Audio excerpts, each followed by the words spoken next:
Wala nga chinik ko nga yung bahay nila John, walang tao. Diyos ko po.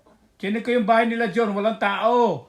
Ay, ayun nga, tinatawag ako. Tinatawag ka, pakibuhat mo raw. Yung lugaw. Si Joel, oo. Wala nga tao, kasi Ayun ko na, lang. inaabot sa kanto, sa gate.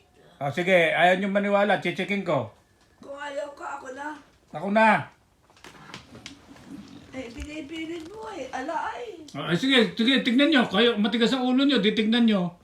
Ayaw nyo makinig sa akin, sige, tignan nyo. Sabi sa inyo, walang tao. Kaya hindi ako pupuiihi ako. Oh, sige, umihi kayo, titig. Tumatawag na nga eh. Sasabihin mo, alang tao. Ay, wala naman ako nadidinig. Kahirap-hirap ng ugali mo.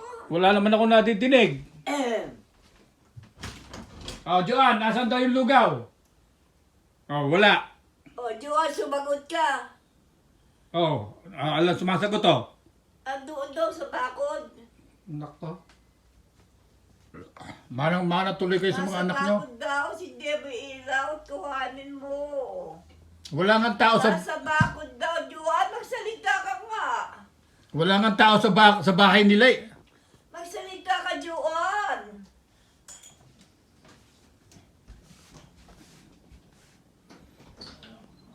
Oh, walang tao oh.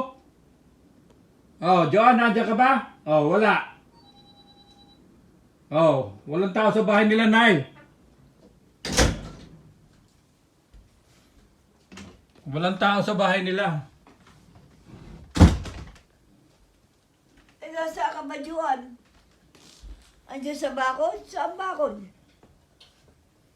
Dito sa kaliwa ko? Ay, magdadya ka sa bakod. Sa bubong. Ay, naku, alaraw eh. Asa ba si John? Bukas na lang magluluto si ate. Si John? Bukas na lang magluluto si ate. Luto na nga, binibigay sa iyo. Ay, wala nga tao kasi Andun nga daw sa bubong. sa bubong. Isipin nyo nga mabuti. Bayan nila. Bakit mapupunta sa bubong? Isipin nyo nga mabuti. Joan. Ano yun? Ibon? Uuwi na ba si John? Sus, Mariusip. Nasa ka ba naman, Berne?